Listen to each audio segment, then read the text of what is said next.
As we've been reporting, there is a divide in the economic data. Some of the so-called softer data, which we just talked about, like sentiment, is very strong, while other harder data, like retail sales, is weak. And usually when consumer confidence rises, so does spending. But that's not happening this time around, and that has some economists scratching their heads. Steve Liesman has more. An exuberant consumer is your best customer.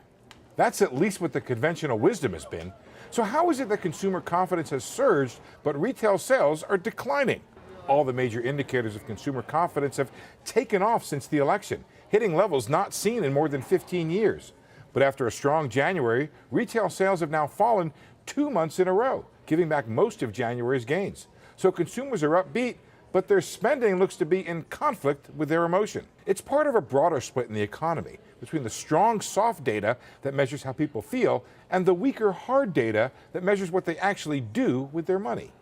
You could drive a truck through it, okay? The consumer sentiment is through the roof. The hard data is lower. You talk to somebody, how things go, and they're saying, it's great. How you retail sales, not so great. You know, that's the problem in a nutshell. Some of the reasons offered by economists: sentiment is up on the elections, and while people may feel upbeat, that doesn't mean they're going to spend because Donald Trump is in the White House.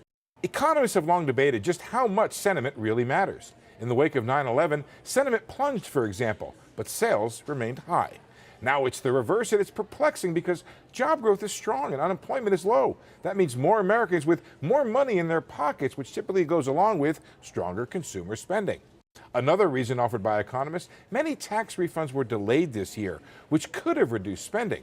Whatever the reason, most economists see under 1% growth in the just finished first quarter, but they believe that spending and growth will rebound in the second quarter.